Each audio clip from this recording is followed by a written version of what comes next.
அதையும் நான் சொல்லியிருந்தேன். அப்புறம் இன்னொரு கேள்வியும் கேட்டிருந்தேன்.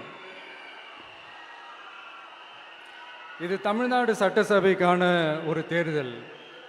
இதை ஏன் தமிழ்நாட்டுக்கும் டெல்லிக்குமான ஒரு எலெக்ஷன் சொல்றீங்க அப்படின்னு நான் கேட்டிருந்தேன். உடனே விஜய் பாஜகவுக்காக பேசுறாரு அப்படின்லாம் திருச்சி பேச ஆரம்பிச்சிட்டாங்க. அப்புறம் ரெகுலராக ஒன்று பண்ணுவாங்கல்ல, நம்மளுடைய சிறுபான்மை சகோதரர்களை பயமுறுத்தி பயமுறுத்தி ஒரு ஒரு ஏமாத்து வேலை ஒன்று செய்வாங்கல்ல, அது இனிமே அவங்களால தொடர்ந்து செய்ய முடியாதுன்னு அவங்களுக்கு தெரிஞ்சு போச்சு. அதனால தான் நான் என்ன பேசினாலும் அதை திருச்சி பேசுறது, அந்த தில்லு முள்ளு வேலைகள்லாம் அவங்க செய்ய ஆரம்பிச்சிட்டாங்க. சென்னையில் டெல்லி டெல்லின்னு கூவுறதும், அடிக்கிற கொள்ளைக்கு ரைடு வந்துட்டா டெல்லிக்கு வெள்ளை கொடை பிடிக்கிறதும்,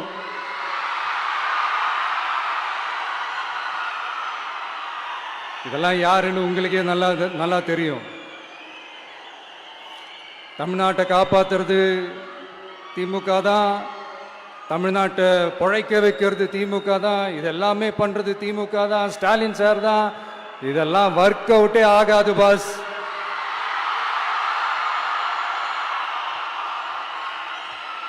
சின்ன பசங்களாம் சொல்ல ஆரம்பிச்சிட்டாங்க, ஓம் சக்தி பராசக்தி, திமுக ஒரு தீய சக்தி.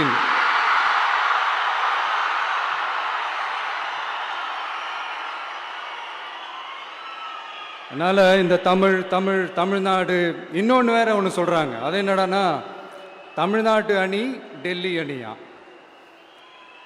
கிரிக்கெட்ல கூட தமிழ்நாட்டு அணியை டெல்லி அணியால தொட்டு கூட பார்க்க முடியாது.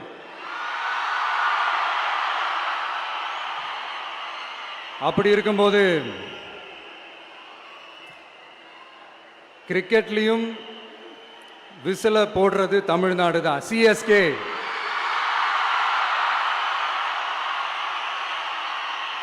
வரப்போற எலெக்ஷன்லயும் விசில போட போறது நம்ம டிவிக்கே தான். தமிழ்நாடு தான் டிவிக்கே, டிவிக்கே தான் தமிழ்நாடு. இந்த அணி அந்த அணி டெல்லி அணி இதெல்லாம் அனைத்தும் உடைஞ்சி நொறுங்கும், டிவிக்கே அடிச்சு நொறுக்கும்.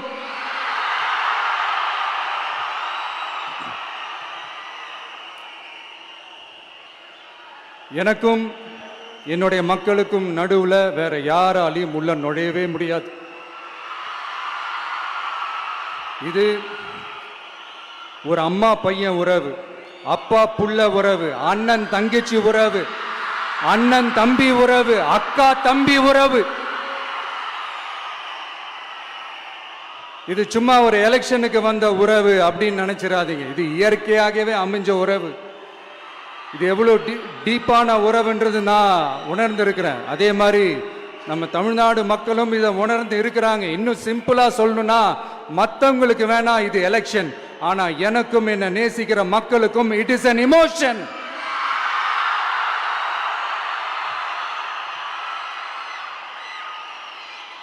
And it is not an ordinary emotion. It is a powerful oceanic emotion. இப்படி இருக்கும்போது வீட்டுக்கு வீடு விஜய், தமிழ்நாட்டுக்காக விஜய், வெற்றி பேரணியில் தமிழ்நாடு, இதெல்லாமே 100% இந்த எலெக்ஷன்ல அது ப்ரூவ் ஆகும்.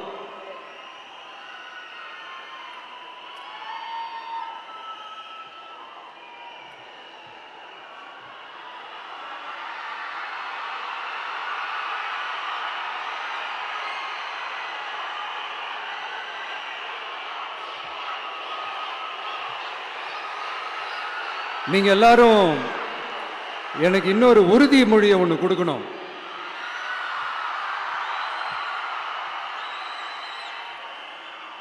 ஊழலற்ற உண்மையான சமூக நீதியை நிலைநாட்ட நம்ம ஆட்சியை அமைப்பீங்க தானே? உங்களை தான் கேட்கிறேன், நம்ம ஆட்சியை அமைப்பீங்க தானே? இந்த விஜய்க்கு ஒரு வாய்ப்பு கொடுப்பீங்க தானே? உண்மையிலேயே கொடுப்பீங்க தானே? இந்த விஜய நம்புறீங்க தானே? ஒவ்வொரு வீட்லயும் விசில் சத்தம் கேட்கும் தானே? அந்த விசில் சத்தம் ஒவ்வொரு பூத்திலையும் புயலா ஒலிக்கும் தானே? Thank you thank you thank you.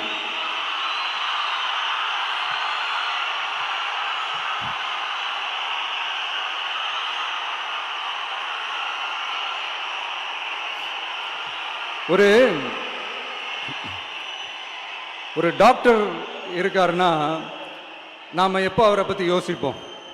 இப்போ நமக்கு ஏதாவது உடம்பு சரியில்லை அப்படின்னா அவரை யோசிப்போம், அவர் ஞாபகம் வரும். அது மாதிரி நமக்கு ஏதாவது ஒரு பிரச்சனை அப்படின்னா ஒரு வக்கீலை தேடிப்போம், அவர் ஞாபகத்துக்கு வருவார். இது மனித இயல்பு. அந்தந்த பிரச்சனை வரும்போது நம்ம அவங்கவுங்கள தேடி போவோம். ஆனால் ஆன் அ டெய்லி பேசிஸ் நம்ம சும்மா சாப்பிடும் போது கூட நம்மளை அறியாமல் ஒருத்தவங்களை பற்றி நினைப்போம், நம்மளை அறியாமல் அவங்களுக்கு நாம் நன்றி சொல்லுவோம். அந்த மதிப்பிற்குரிய அந்த மனிதர்கள் வேற யாரும் இல்லை, விவசாயி விவசாயி விவசாயி.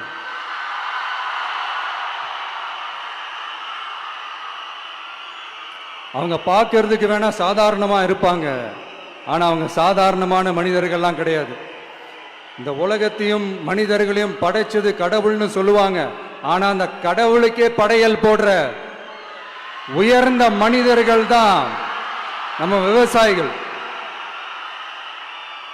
இந்த பூமியில உயிர் இருக்குது, இந்த பூமியில பூ பூக்கும், காய் காய்க்கும், பூத்து குலுங்கும்னு இந்த பூமியை அழகா காட்டி இந்த பூமியை சாமி ஆக்கிறதுல இயற்கையோட சேர்ந்து நம்ம விவசாயிகளுக்கும் ஒரு முக்கிய பங்கு ஒன்று இருக்கு. அதனால நான் ஏதோ ஓவரா ஏதோ சொல்றேன்னு நினைக்காதீங்க. எனக்கு இந்த அடுத்த ஜென்மம் மறுபிறவியை பற்றியெல்லாம் எனக்கு தெரியாது. அது உண்மை அப்படின்னா அடுத்த ஜென்மத்தில் நான் ஒரு விவசாயி குடும்பத்தில் பிறக்கணும்னு ஆசைப்படுறேன்.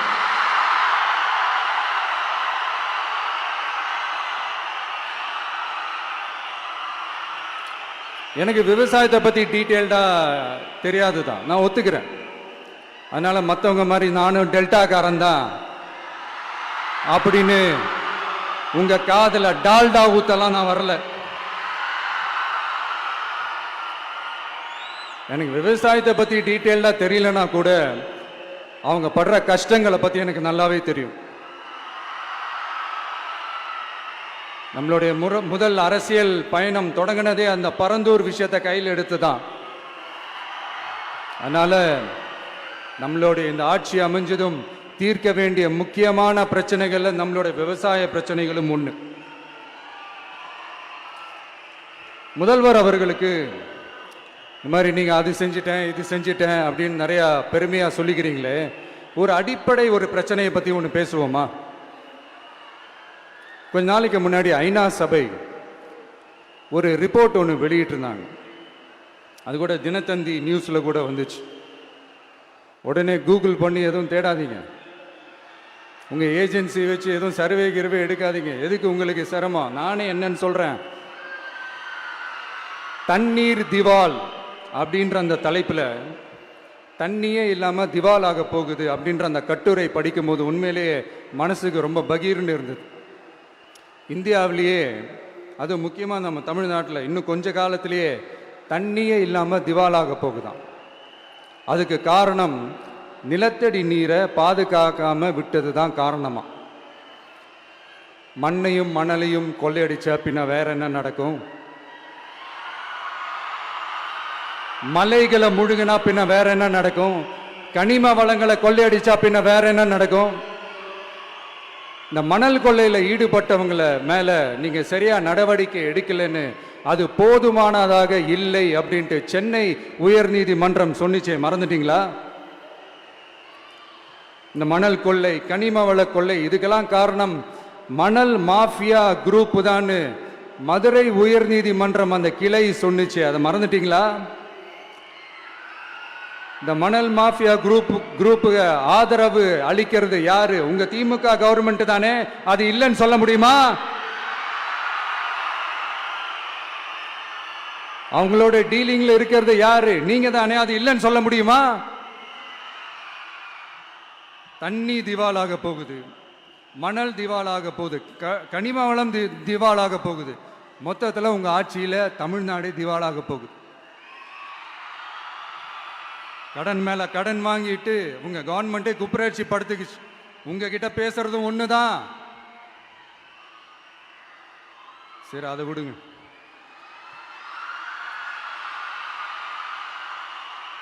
நம்ம விவசாயிகள் கஷ்டப்பட்டு விளைய வச்ச அந்த நெல்லெல்லாம் மழையில் நனைஞ்சி வீணா போச்சே. டெல்டாக்காரன்னு சொல்லிக்கிற நீங்க அதை எதாவது கவனிச்சிங்களா? அவங்களுடைய போராட்டம் எதுக்காவது கூட போய் நின்றுக்கிறீங்களா? கூண்டாஸில் மட்டும் போடுவீங்க. இதானே உங்களுடைய அந்த சாதனை. பரந்தூர் பிரச்சனை உங்களுடைய உண்மையான நிலைப்பாடு என்ன? மேல்மா விஷயத்தில் உங்களுடைய உண்மையான நிலைப்பாடு என்ன? தமிழகத்தில் இருக்கிற எல்லா ஆறுகளையும் இணைப்போம், இந்தியாவிலேயே நாங்கள் தான் அதை பற்றி ஃபர்ஸ்ட் யோசித்தோம் அப்படின்னு பெருமையாக சொல்லிக்கிற இந்த திமுக கவர்மெண்ட் அவங்களுடைய நாக் என்னன்னு சொல்லவா? இந்த மாதிரி பெரிய பெரிய திட்டங்கள்லாம் ஆட்சிக்கு வந்த உடனே செய்ய மாட்டாங்க. அந்த ஆட்சி முடிகிற டைமில், அந்த கடைசி 6 மாதம், அந்த 1 வருஷம், அந்த 1.5 வருஷத்தில் அதுக்கான திட்டத்தை கொண்டு வருவாங்க, அதுக்கான அடிக்கலை நாட்டுவாங்க. அதுக்கப்புறம் எலெக்ஷன் வரும், தோத்துருவாங்க. கேட்டால் எங்கள் ஆட்சி தான் முடிஞ்சிருச்சே அப்படின்னு நாடகம் ஆடுவாங்க. இல்லை, நான் தெரியாமல் தான் கேட்குறேன். மக்கள் மேலே உங்களுக்கு உண்மையிலே அந்த அக்கறை இருந்துச்சுன்னா ஆட்சிக்கு வந்த உடனே இந்த மாதிரி பெரிய பெரிய திட்டங்கள்லாம் ஸ்டார்ட் பண்ண வேண்டியது தானே. அதனால் ஆட்சி முடியும் போது அடிக்கல் நாட்டுறது. ஓட்டுக்காக என்னென்னலாம் பேசுவீங்க, ஆனால் மக்கள் இதெல்லாம் நம்புறதுக்கு அவங்க ஏமாளிங்க நினச்சிங்களா? மக்களே, நம்மளுடைய ஆட்சி அமைஞ்சதும் இந்த மாதிரி பெரிய பெரிய திட்டங்கள்லாம் உடனே ஸ்டார்ட் பண்ணுவோம். அதை அந்த 5 வருஷத்துக்குள்ள அதை முடிக்கவும் ட்ரை பண்ணுவோம்.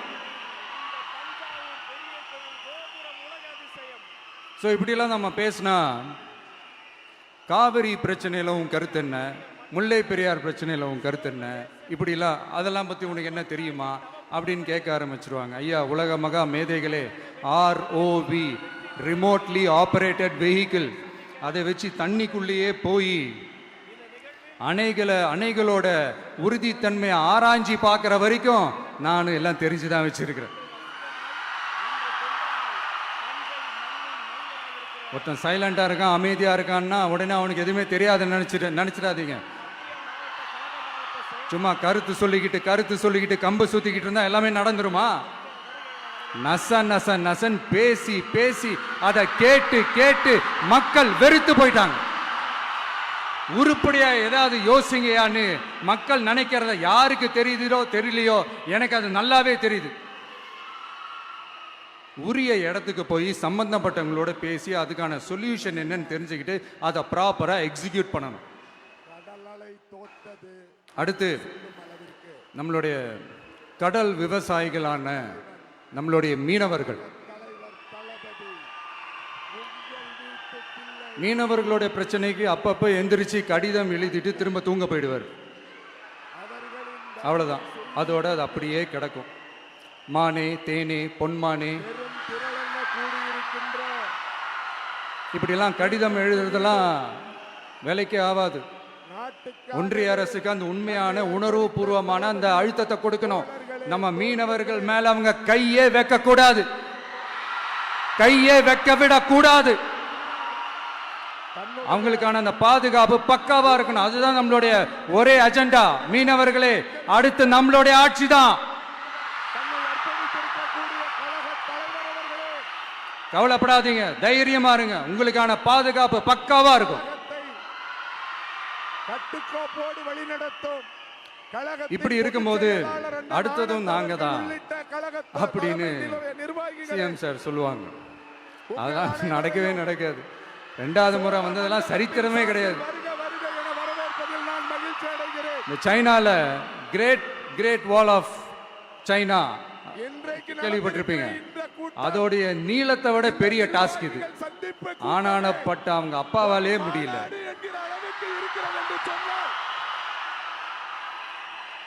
நான் முன்னாடியே சொன்ன மாதிரி உரிய இடத்துக்கு போய் சம்பந்தப்பட்டவங்களோட பேசி அதுக்கான சொல்யூஷன் என்னன்னு தெரிஞ்சுக்கிட்டா அதை எக்ஸிக்யூட் பண்றது தான் ஒரு தெளிவான அரசியல். சும்மா ஆறுதல் சொல்றதெல்லாம் தெளிவான அரசியல்லாம் கிடையாது.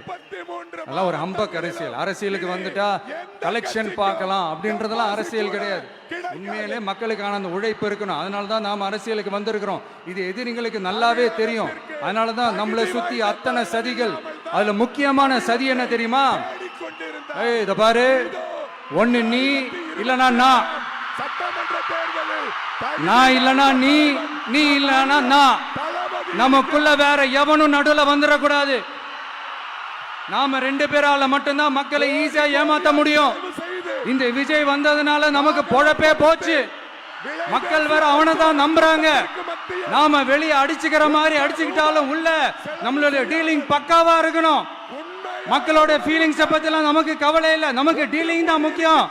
மாத்தி மாத்தி ஆட்சிக்கு வந்துடலாம்னு நினைச்சோம். ஆனா அது நடக்காது போல் இருக்கு. அதனால நீ என்ன பண்ற? எஸ்ஓபி எஸ்ஓபின்னு போட்டு ஒரு பக்கம் அவனை தடுத்துரு, இன்னொரு பக்கம் அவன் மேல பழி மேல பழி மேல பழி போட்டு நானும் தடுத்துறேன். என்ன ஓகேவா? டீலிங் ஓகேவா? Over over. காவிரி டெல்டாவினுடைய உயிர்நாடி பிரச்சனை விவசாயம்.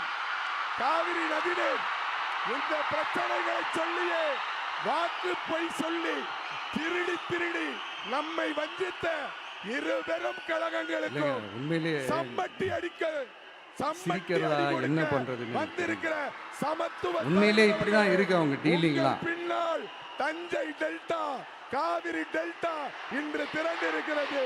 இது அப்படியே உங்களுக்காக, உங்களுக்கு மட்டுமாக இந்த தமிழகத்தில் 33 சட்டப்பேரவை தொகுதிகளையும் வென்று கொடுக்கும் என்று இந்த நேரத்திலே கூறிக்கொண்டு இப்படி நல்லதொரு வாய்ப்பு வழங்கிய பழி மேல பழி போட்டு கரூர்ல ஆரம்பிச்சு நம்ம ஜனநாயகன் படம் ரிலீஸ் வரைக்கும் உயிர் மூச்சு உள்ளவரை, உயிர் உள்ளவரை ஒவ்வொரு நொடியும். ஆனா அந்த ரிலீஸ் பிரச்சனையில நிறைய பேரு குரல் கொடுத்தாங்க. முக்கியமா நம்மளுடைய முதல்வர் அவர்கள் கூட தூசி மொழிகி பட்டும் படாம குரல் கொடுத்தாங்க. But what ever it is, குரல் கொடுத்த அவங்களுக்கும் மற்றவங்க எல்லாருக்கும் இந்த நேரத்தில் என்னுடைய நன்றியை தெரிவிச்சுக்கிறேன். இப்படி நாம வெளிப்படையா பேசுறதுனால சிஎம் சாரோட மனநிலை இப்ப எப்படி இருக்கும் தெரியுமா? ஏற்கனவே கட்சிக்காரங்க தொல்லை தாங்க முடியல, தூங்க விட மாட்டேறாங்க. இந்த விஷயம் வந்து தூங்க விட மாட்டான். நம்ம பாட்டுக்கு ஹைவேல சைக்கிள்ல சோலாவா போலான்னு நினைச்சோம். இவன் நாடனா மக்கள் சக்தியோட வந்துட்டு இருக்கான். இவன் தான் கேள்வி கேட்கறான்னு பார்த்தா மக்களையும் கேள்வி கேட்க வைக்கிறான். ஊருக்கே சோறு போடும் சோழ தேசமே. 1000 ரூபாய் கொடுத்துட்டு இருந்தோம், 5000 ரூபாய் கொடுத்து ஏமாத்தலான்னு பார்த்தா அதையும் கேள்வி கேட்க வைக்கிறான். இந்த மண்ணின் மைந்தர் விசில் சத்தம் வேற விண்ண முட்டுது. கூட்டணி கட்சிகள் தொல்லை வேற தாங்க முடியல. இவன் பண்ற பிரச்சாரத்தையாத்து முடக்கலான்னு பார்த்தா அப்பவும் மக்கள் அவன் பின்னாடி தான் நிக்கிறாங்க.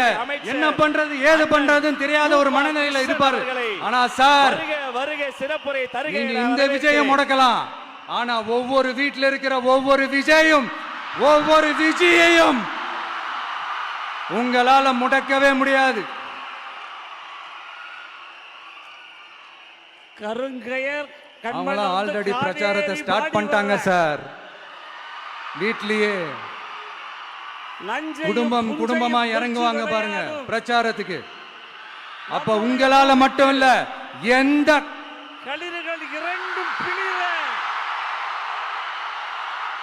யாராலையும் தடுக்க முடியாது. நம் அன்புக்கினிய தலைவர் தளபதி அவர்களுக்கு நம்ம டவுன் சவுத்ல ஒரு ஊர்ல உங்க அப்பாவுக்கு வெங்கல சிலை வைக்கணும்னு ட்ரை பண்ணீங்கல்ல, மீண்டும் என்னுடைய வணக்கத்தை. அதுக்கு சுப்ரீம் கோர்ட் என்ன சொன்னாங்க? மக்களோட பணத்துல யாருக்கு புகழ் பாட பாக்குறீங்க அப்படின்னு கேட்டாங்கல்ல. அதுக்கு என்ன அர்த்தம் தெரியுமா? ஊராம் வீட்டின் நெய்யில உங்க வீட்டுக்கு ஸ்வீட் செய்யாதீங்க. எப்படி? ஊராம் வீட்டு நெய்யில உங்க வீட்டுக்கு ஸ்வீட் செய்யாதீங்கன்னு அர்த்தம். என்னுடைய நலனை கருதி இன்றைக்கு உங்களை எல்லாம் சந்திக்க மக்களோட ஒரு வந்திருக்கக்கூடிய அடிப்படை வாழ்வாதாரத்துக்கு ஏதாவது பிரச்சனைக்குன்னு நம்முடைய கேட்டா தளபதி நிதி சுமை அவர்களிடத்திலே நிதி சுமைன்னு சொல்றீங்க. ஒன்றை நான் செல வைக்கிறதுக்கு சொல்லுகிறேன். மட்டும் எங்கிருந்து சார் காசு வருது? உலக வரலாற்றிலே மட்டுமல்ல, கடலிலே பிறந்து முதல்ல கடலிலே மக்களுக்கு அந்த வாழ்ந்து சோறுக்கு வழி பாருங்க சார். கதையை முடித்துக் செல வைக்கிறத பத்திலாம் அப்புறமா கொண்டு யோசிக்கிறோம். விவசாயி, அந்த விவசாய பெருங்குடி மக்கள் கேஸ் சிலிண்டருக்கு மானியமா வாழ்கின்ற 100 ரூபாய் நிலைமைக்கு தரேன்னு சொன்னீங்களே, என்னாச்சு? நீங்கள் வந்திருக்கிறீர்கள். உங்களை நாங்கள் மனதார வரவேற்கிறோம். கரும்புக்கு ஆதார விலையா 4000 ரூபாய் தரேன்னு சொன்னீங்களே, என்னாச்சு? ஒரு கலக்கம் எங்கள் கண்களிலே இருந்து வடிய ரொம்ப நாள் கல்யாணமே ஆகாம இருக்கிற வறண்டு பெண்களுக்கு கொண்டிருக்கிறது. அவங்களுடைய கல்வி தகுதிக்கு ஏற்ப அரசு வேலை கொடுப்போம்னு சொன்னீங்களே, என்னாச்சு? இந்த நாட்டை ஆண்டு கொண்டிருக்கிறார்கள். சிலர் இதெல்லாம் ஆண்டு வெறும் முடித்து சாம்பிள் தான். விட்டு இதோட போயிருக்கிறார்கள். ஹைலைட் ஒண்ணு இருக்கு. மாநில அரசால முடியவே முடியாதுன்னு தெரிஞ்சுக்கிட்டோம்.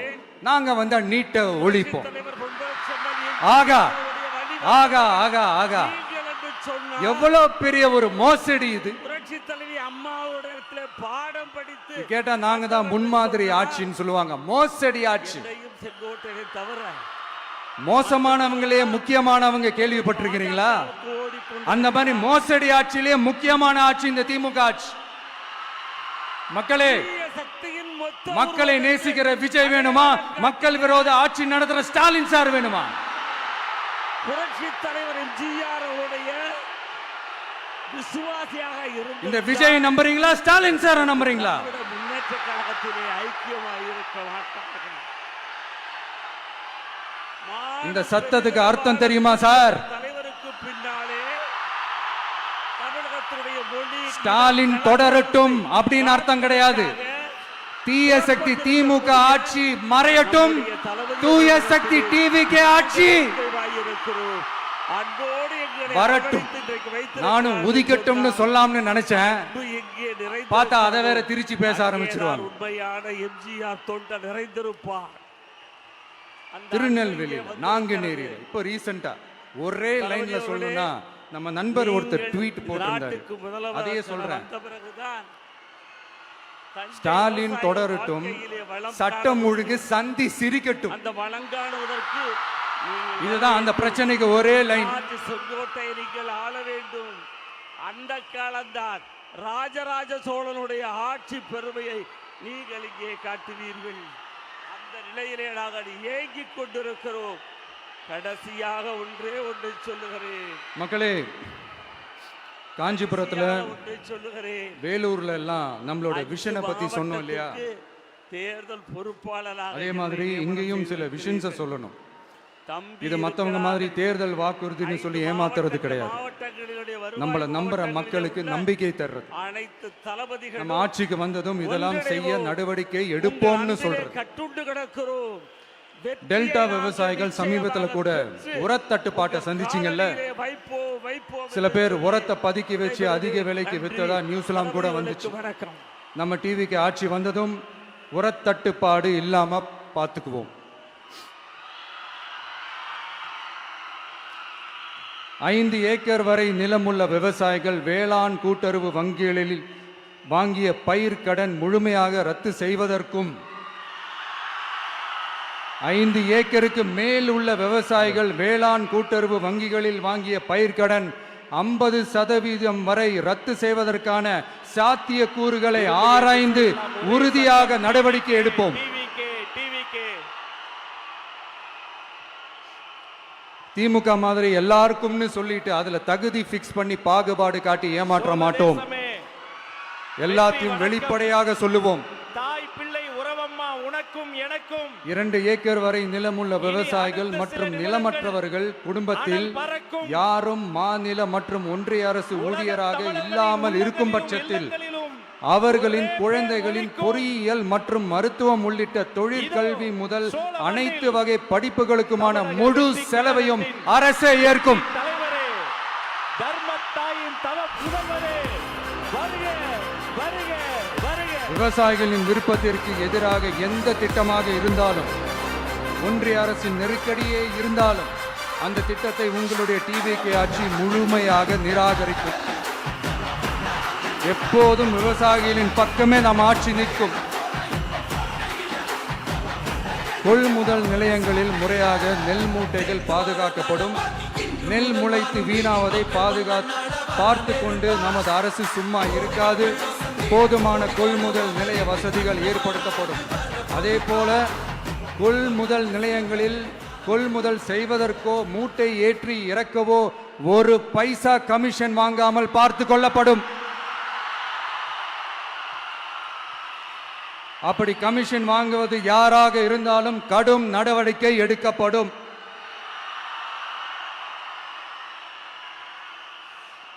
500 ரேஷன் கார்டுகளுக்கு ஒரு ரேஷன் கடை என்ற வரையறை நிர்ணயிக்கப்படும். கிராமங்களிலும் எடையாளர் நியமிக்கப்படுவார். பெண் விற்பனையாளருக்கு பெண் எடையாளர், ஆண் விற்பனையாளருக்கு ஆண் எடையாளர் என்பது பின்பற்றப்படும்.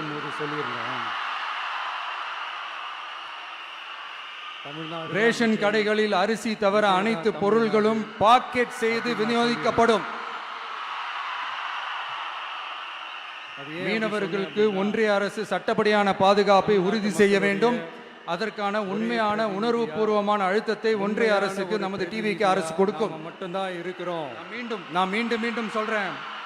கல்வி, மருத்துவம், ரேஷன், குடிநீர், சாலை வசதி, பஸ் வசதி, தேர்தல் மாதிரி அடிப்படை விஷயங்களுக்காகத்தான் நம் அரசு முதல்ல முக்கியத்துவம் கொடுக்கும். அதாவது எனக்கு நம்மளோட குழந்தைகள், நம்ம பெண்கள், நம்ம இளைஞர்கள் லைஃபுக்கு முன்னுரிமை கொடுக்கணும். அதையும் நான் சொல்லியிருந்தேன். அரசு வேலை வாய்ப்புகள் மட்டும் இல்லாம தனியார் வேலை வாய்ப்புகளுக்கான வழியையும் உத்தரவாதத்தையும் உருவாக்கணும். அப்படி நாம உருவாக்கிட்டாலே அவங்களுக்கான ரூட்டை நம்ம இளைஞர்கள் அவங்களே தேர்ந்தெடுத்துப்பாங்க.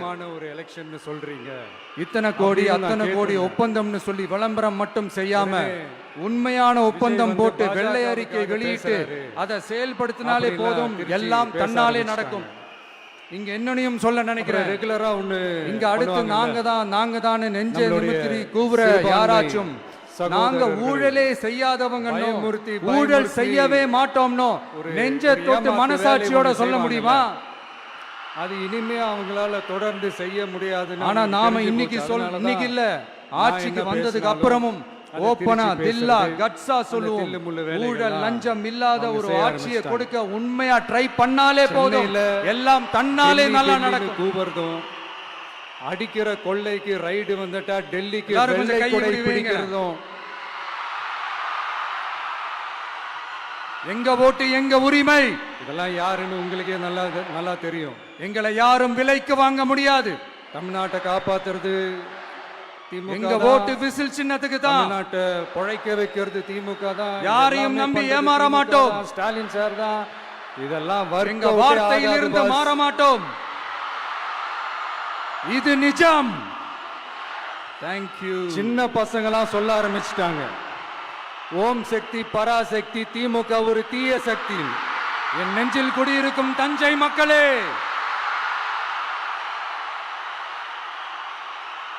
அதனால இந்த தமிழ் நெஞ்சில் குடியிருக்கும் வேலூர் மக்களே, என்னடா தமிழ்நாட்டு அணி டெல்லி அணியா? வேலூர்ல இதை நான் சொல்ல மறந்துட்டேன். கிரிக்கெட்ல உங்களுக்காக அணியை டெல்லி அணியால தொட்டு கூட உங்களோட நான் இருக்கேன், நம்மளோட நம்ம மக்கள் இருக்கிறாங்க. இதுக்கு மேல என்ன வேணும்? கான்பிடென்ட்டா இருங்க, நல்லதே நடக்கும், வெற்றி நிச்சயம். கிரிக்கெட் மீண்டும் சந்திக்கும் வரை நன்றி, வணக்கம். சிஎஸ்கே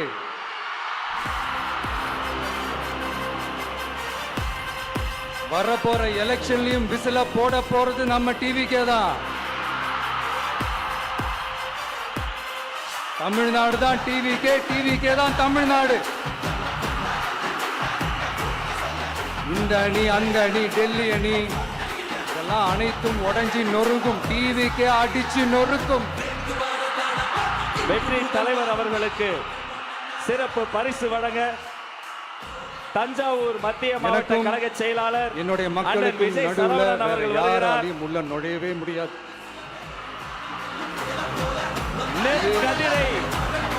ஒரு அம்மா பையன் உறவு, அப்பா புள்ள உறவு, அண்ணன் தங்கச்சி உறவு, அண்ணன் தம்பி உறவு, அக்கா தம்பி உறவு. கழகம்